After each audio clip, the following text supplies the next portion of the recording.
მოგესალმებით, თქვენ უყურებთ რეგიონის დღის მთავარ ამბებს.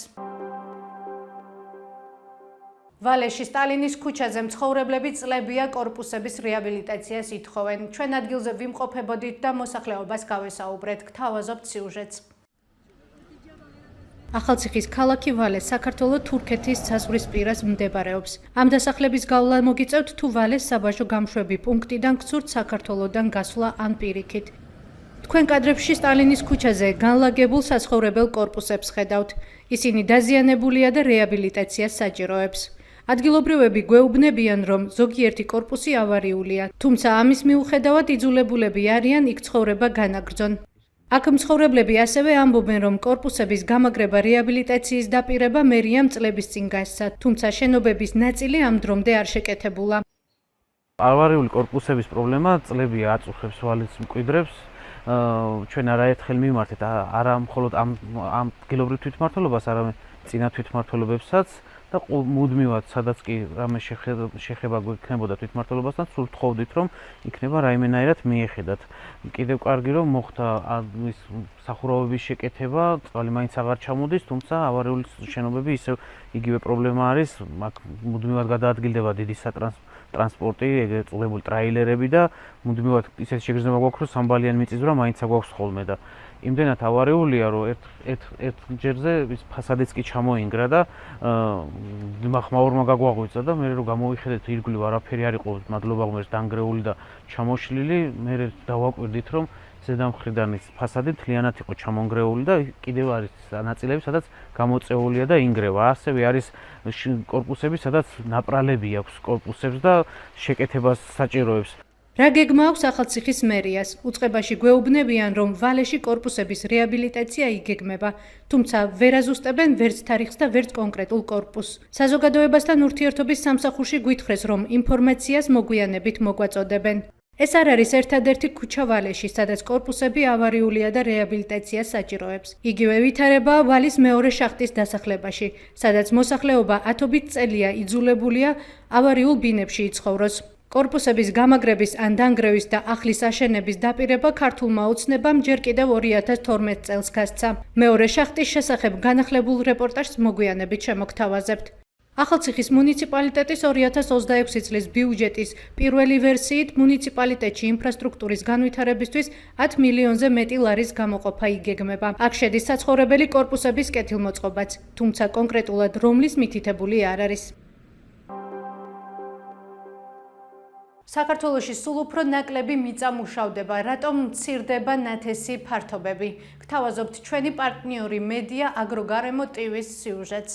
საქართველოში მიწის დამუშავების მაჩვენებელი ბოლო წლებში საგრძნობლად შემცირდა. საქსტატის მონაცემებით ერთწლიანი კულტურების ნათესი ფართობი 2020 წელს 211,3 ჰექტარი იყო. 2025 წლის წინასწარი მონაცემებით კი 184,3 ჰექტარამდე არის შემცირებული. ეს ნიშნავს, რომ 5 წელიწადში ნათესი ფართობი დაახლოებით 27,000 ჰექტრით შემცირდა. ყველაზე მკვეთრი კლება 2023 წლის შემდეგ ფიქსირდება. 2023 წელს ერთწლიანი კულტურების ნათესმა ფართობმა 205,200 ჰექტარი შეადგინა. 2024 წელს 195,700 ჰექტარი, ხოლო 2025 წელს 184,300 ჰექტარი. ეს უკვე არა ერთჯერადი მერყეობა, არამედ კლების აშკარა ტენდენცია.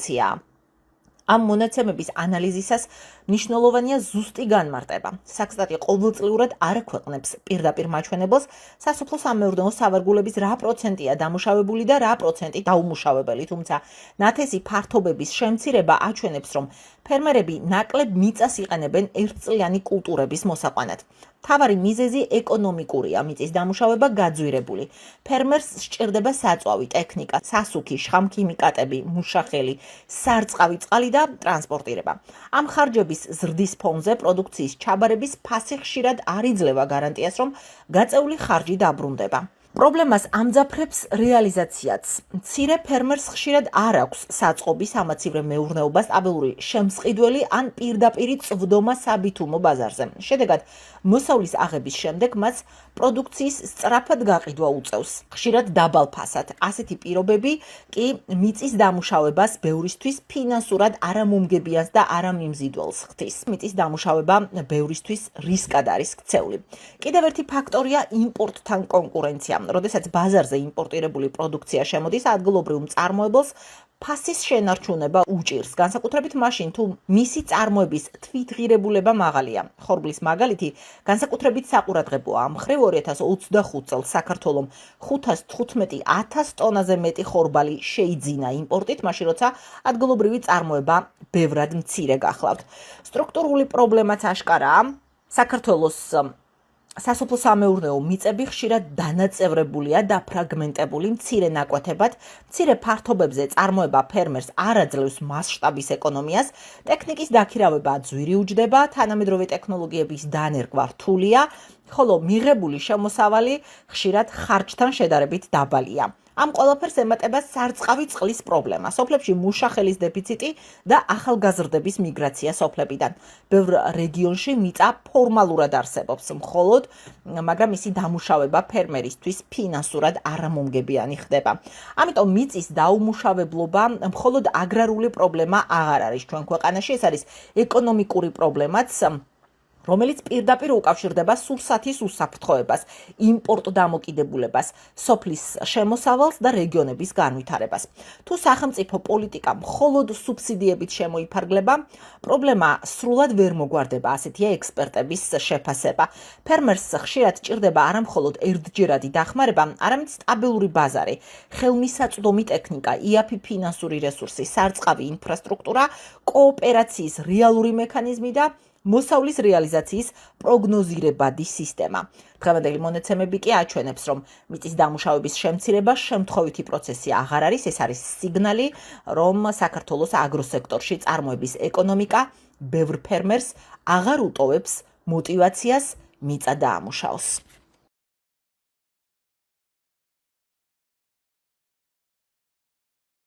კარტოფილსაც აღარ ვთესავთ ბევრს. ტრაქტორის დამუშავება გაძვირებულია. ესა ტრაქტორი რომ მოგეხმაროს, მოგემსახუროს გაძვირებულია. ასე რომ კარტოფილსაც ბევრს არ ვთესავ, 2000 მეტრს ვთესავ საჭმელად რომ გვეყოს. არ აქვს გასავალი ძვირი, არ არის კარტოფილი. წლევანდელი ჩემი კარტოფილის რეალიზაცია გასული წელს უფრო სწორად არ გამიკეთებია, იმიტომ რომ არ იყო საკმარისი კარტოფილი მოსავლისთვის და მაქვს სახში პირუტყვისთვის მივეცი იმდენი მოსავალი არ მოვიდა, რომ აზოტი ჭირდებოდა ძალიან ძვირი იყო, მოვლა ჭირდებოდა ტექნიკისაც ძალიან ძვირი იყო და ხელით რაც რომ ჩვენი ხელით შევძელით ის მოვარეთ ისე და რაც მოვიდა ახლა მიხედვისთან მოვლისთან მიხედვით სახში საკვებად და რაც პატარები იყო ძროხების საკვებად გამოვიყენე. ჰექტარის მოხნა ჯდება 400 ლარი რომ მოხ იმას მე კიდევ ხომ დამუშავებენ და 400 ლარი იმის დაფრეზვას და იმას უნდა ეს კიდევ ეს 800 ლარი და მე რომ დაწესვდა ის იქნა ის 1200 ლარი. მაგ გაძვირე ფასები შევხვედრა და ნახევარი კანები აღარ იქნება სოფელში. ორმაგად მეტი გვიჯდება შარშანდილთან შედარებით, ორმაგად ძვირია წლევანდელი მუშაობა. და კარტოფილი არაფერი აღრის, ლარიც აღრის და 80 თეთრით. ყველას პაძვლებში აქვს შარშანდელი კარტოფილი და ან ძროხას აჩვენებს, ან გადავყარეთ დამპალი. ფასი არ აქვს. ამიტომ მე არავინ აღარ თესავს კარტოფილს, იმდენ თესავს რომ მას ეყოს ოჯახისთვის. დამთავრდა, არაფერს არ აქვს იმ რა ქვია, შრომას ფასი. ჩვენ გლეხის შრომას არაფერს არ აქვს ფასი. თუნდაც შარშან რაც დამიჯდა და წელს რაც ვიანგარიში და უნდა დამჯდომოდა ამდენი, აღარ გავაკეთე საერთოდ და იმდენი გავაკეთე ხელით რაც შევძელ, 2 ვედრო კარტოფილი დავთესე და ერთი ცოტა ლობიო და დამთავრდა. მეტი არა. ორმაგად მიჯდებოდა მეტი და აზრი რა ქონდა. ისეც არ შემიძლია პენსიონერი, ერთ პენსიაზე ვარ დამოკიდებული, ნამდვილ წამალი არ მომიდის მაგ პენსიით და ის საერთოდ არ მეყოფოდა ერთი პენსია კი არა 3 პენსია ყანისთვის. საწყორი გაძვირდა, საწყორის მიმართ ყველაფერი გაძვირდა. ერთი მიასედი მიწა რო დავამუშავოთ, ძალიან ძვირი გვიჯიდება, გექტარი 400 ლარი გვიჯიდება. ვით შემცირდა უკვე ხალხს არ აქვს შესაძლებლობა რომ დაახნევინოს მიწა ან დათესოს რამე მოიყვანოს. თესლს გააჩნია, არის 3 ლარი, 2 ლარი სათესლე. ქერი ლარ 50 სათესლე რო იყიდო. შარშან 80 თეთრი იყო ქერი, 70 იყო ლარ ნახევარი. პრეზვაც სჭირდება, დაკულტივაციება სჭირდება. მერე უნდა დაითესოს, ცოტა ითესება. ეხლა სალიანკა დაძვირდა. აი ტრაქტორები ვერა, აი ძალიან ძნელია. კარტოფილის ვერ იგი. აი მე სახში მაქვს ერთი 500 კილო ვერა. 10 წლის წინ თუ ყველა მინდორი ხნებოდა, ახლა ყველა საზოვრად არის ნაკცევი, იმიტომ რომ გლეხს აღარ უღირს დახნა დათესვა. თუ მოიყვანა გლეხმა კარტოფილის, ლობიოც, კაპუსტოც შემოდგომაზე არის ყველაფერი იაფად და წვალება, ფიზიკური წვალება ურჩევნია გლეხს ჯანმრთელობა შეინარჩუნოს და აღარ იმუშაოს, იმიტომ რომ რეალიზაცია უჭირს. თბილისში ჩატანილი ვაი გაყიდო ან ვერ გაყიდო და უკან დაბრუნდი, ამასაც ხომ თანხები უნდა. ვინმე თუ დაანგარიშებს შუშებიდან მართოს, სოფელი მართოს არა. შუშებიდან გადმოხედვა სტეკლოს შტრიმიდან სოფელი ადგილზე უნდა მოვიდეს, ვისაც თუ გული შესტკივა საქართველოს სოფლებს.